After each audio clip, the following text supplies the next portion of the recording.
bash file, ibig sabihin nga po doon, parang it's sending a command kay sinesend yung command towards dun sa subsystem mo, sa Linux mo, to recognize itong mga list of command. Parang library ng commands na mare-recognize ngayon na attached with the .c na file na associated with OpenFOAM. So, nagsusource ka, kadalasan pag in-install mo siya using openfoam.org, nandito siya sa OPT na folder. So, within OPT folder nandun si OpenFOAM. Yan na itatype ko? Yes. Pero kung yung latest na version po yung nilagay nyo, type nyo lang na open, tapos click nyo yung tab para mag-autocomplete. Open lang? Kahit tatlo. Minimum po ay tatlong character sa pansin ko. So, ano itatype ko? Yung OPC tas open, Source. tapos itab nyo na lang para mag-autocomplete. Kasi I believe hindi nyo na may install yung OpenFOAM version 9, version 12 na yung may install nyo. Ayaw no such file or directory. Hindi pa po naka-install. Hindi pa po na-install. So, paano kayo install? Source file. Ayun. Hindi. Ayun nga po. Download? Teka, gila ko yun. Nasaan ba yun? Gano'n na makatag. Ito. Ito yung pinakaunang mayroon. So, Wala kang ano? Ayan. walang browser yung Ubuntu to. Linux to. Pwede bang palagay sa ano? So, iba siya mula dun sa official. I-send ko na lang yung script sa GC. Oo nga. Teka lang. Send ko sa... Kasi ito sa official curl lang gagamitin. Walang internet to. Walang internet to. Ito taga-run ko to lang talaga. So, take note, isang advantage na to, hindi necessary na malakas ang PC mo kung gusto mong makapagpatak mo ng OpenFOAM simulation. 4 GB lang. i5 So, yan. Ano ba? Segunda mano or ano na? Teka, sundan ko mo yung installation. Iba yung installation. Send ko sa group chat. Huwag naman sana sa pag-asa ulit masend. Maling group chat na naman. Oo, natuwa ako doon. Kaya ako sabi ko, Tapos with LGU, tapos nag-uusapan ko yung LGU. Ito si Chelsea kasi. Kasi nakita ko si Chelsea, alam ko hindi ka part member ng LGU. Nung nakita ko, ito yung GC namin sa IC. So, inad ka pala, sino nag-add sa'yo doon? Sir, hindi ko kasi minessage mo ko sure. So, wala pa. Hindi ko pa na. So yung mga, diba, pag sa group chat nakikita yung mga picture nun. Si Chelsea, yung indicator ko na IC. So, po, install po muna natin yung Open. So, nandun po yung instruction. So, pinakauna niyang ibibigay sa inyo is yung kinafile. Yun yung pinakaunang command. Itong, kung bubuksan nyo sa openfoam.org, yung dun sa link na yun, yung dalawang lines yun, parang supposedly copy-paste. Sudo ba? Oo, yung sudo. Siyempre, yan yung running joke na V12 Ubuntu yung download ko. Yes Or po. Linux. Version 12. Sudo the remove slash. Wala na sa repository nila yung version 9. So, i-explain ko later kung ano yung magiging difference. Copy and paste. Ano daw copy and paste? Ay! I-enter lang yan. Oo, copy-paste. Para i-paste sa terminal yan, right-click. Right click, walang control V. Basta. Bakit sa akin pwede?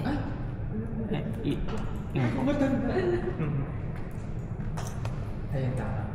So, ito yung Bakit pinaka... ayaw niyang mag-type ng password ko? Kailangan po. Kailangan po. Ayaw nga. Hindi lalabas na may nagta-type na Bakit password. ang haba ng ink? Hindi, hindi ko Kung wala magalaw. kang password, enter nyo lang po. Tapos enter. Wala nga, may password nga ako.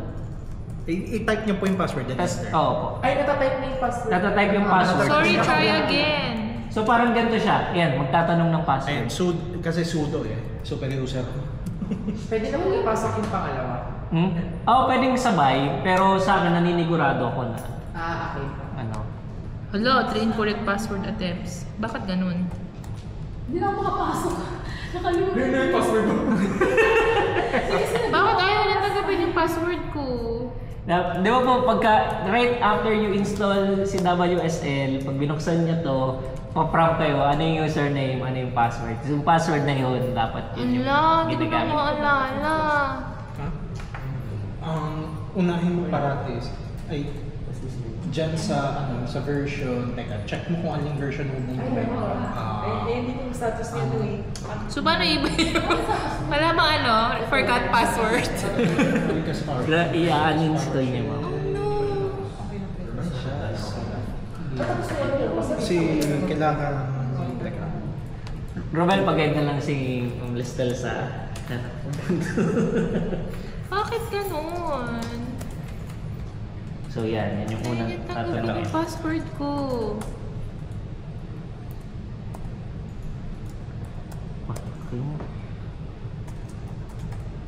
Ito, gawin. So yan, install ko na naman. Yeah, ba't walang forgot password? Itong pangalawa, yung /etc/os /os sa pangalawa para ma-check mo anong version. Okay. Wala ka sa skill set ko, B. Tapos ito yung next. After makuha yung key, ano lang, parang walkthrough lang. After makuha yung key, ito yung next na command. Nandiyan naman siya nasa group chat. So, merong dalawang liner na kinaka-copy-paste. Yung unang line dun sa dalawang liner na yon, kinukuha yung key. Next is para ma-add as download repository itong address na to. Rumel, paano yung non-install yung Ubuntu? Sa ano po ulit, PowerShell pa. Tapos WSL, I believe merong -y, tapos Hindi pa. na double dash rin. WSL. Kaya, Lagay niyo muna dash help mo para makita. Dash? Wait lang, hindi Help. ko wala pa na L? Oh. Help. Help. Help? Opo. WSL dash help. i-update mo naman. Sige. WSL, may space pa man.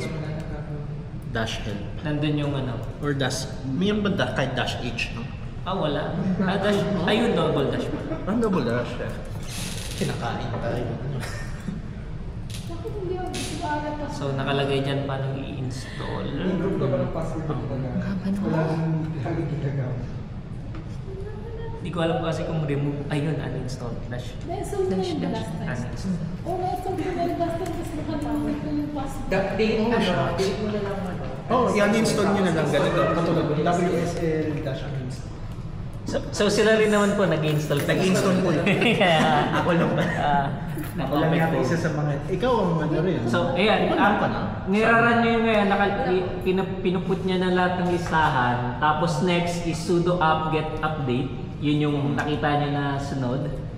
Tapos, after that, Ayun, tagal. ito. So, nung panahon ko, open foam version 9 pa yung nakalagay rito. Pero, nakikita niyo dyan, open foam version 12 na. Bakit hindi na siya gumalaw? Kasama na yung tao. Iisip pa po siya. Nag-iisip pa po kung ganyan. Kasi kapag hindi na, kapag gumagalaw talaga siya, may papakita mga lines sa code. Bakit sudo is disabled? Run as admin. Run as admin. Yung ano? Yung PowerShell. Hmm. Run as admin. Yun yung katumbas ng sudo. Yun siya actually.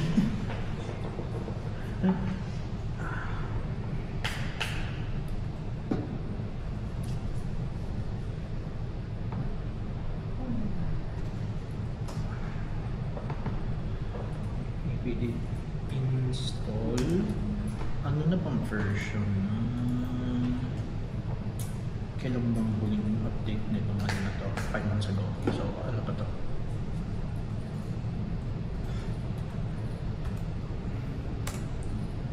So that means ano ba? Means open. Tapos yan yung pinaka-ano. So, tatanungin kayo yes or no kasi magde-dedicate ka ng space dun sa sa memory na allotted kay Ubuntu subsystem. Yun lang naman. So, 1, 2, 3 na steps. After ma-install siya. Ang tagal talaga. Bakit wala pa akong nakalagay? Competitive ako eh. Yun nga po yung weird. Hindi mamano kasi ito. Kasi in-install ko na mismo yung operating system sa ano. Wala, hindi na akong dumadaan sa PowerShell. Kumbaga, direkta na po ako na Linux to. Tapos, ang tawag ko dito is dual boot. Pwede kong mag-boot sa Linux, pwede kong mag-boot sa Windows. Depende sa kung anong kailangan. Buti nga, ginaya eh. Medyo ano yung swap niyan eh, diba? Kaya at the very least ngayon sa Ubuntu, alam mo, masiset mo agad ang swap. Pero nagkamali nga ako eh. Kasi parang maliit yung na-set ko na swap. So, minamanual ko na lang dagdagan ng swap file.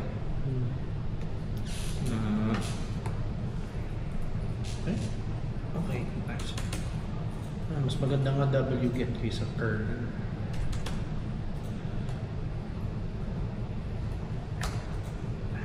There we go. So, taas ang kamay, tuloy-tuloy na ba ang installing ng OpenFOAM? Si Eric ata kasi yung umalis.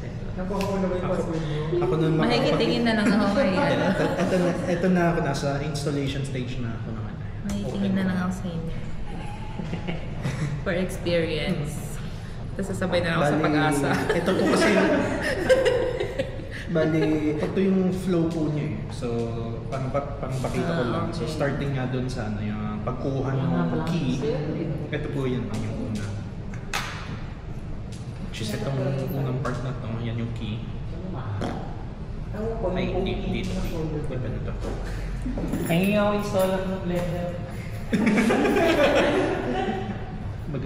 Ito lang mo, 3 steps siya. Once na nasa Ubuntu na po. Pero dito, Bakit hindi gumagalaw? yun weird. So, is it work? No. Ay, wait. Bakit? Ito po. Ano ba? Shucks. Baka yun po nangyari. Hinihintay niya yun na... Pinakaiwalay na. Basta i-close ko ulit. Yan yung kagandahan ngayon sa newer, pag di na WSL. WSL dash install. Via Windows 10. Hindi lalabas sa Windows 10. Sa Windows 11. Yes. Yes. Naman yung nagpa-practice. Pilit yung practice. Ay, nakita ko na.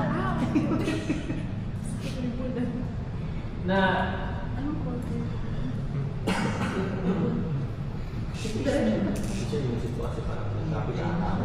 hindi, Nasaan ka na? tanggal ako. Okay. Yan ka na. So, pwede ka na magsimula dito. So, Yan nga, ito yung research. kunin mo tong W. Ito yung Ay, password. yung password kailangan ang password mo. Sa Ubuntu yun, di ba?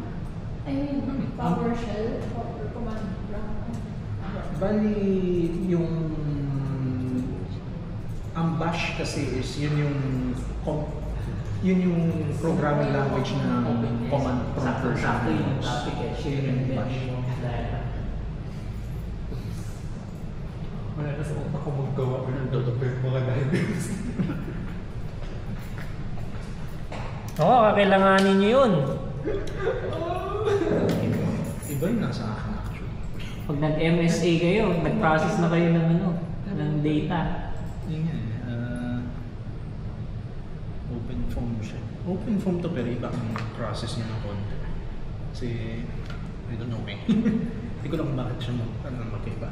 Pero, simulan mo doon sa wget. So, na-install na ni Ella, ni Chelsea, pati ni Jex. Pati ikaw, Adrian? Bali, wget space dash q dash 0 daw space .openfoam.com /add Debian sa akin.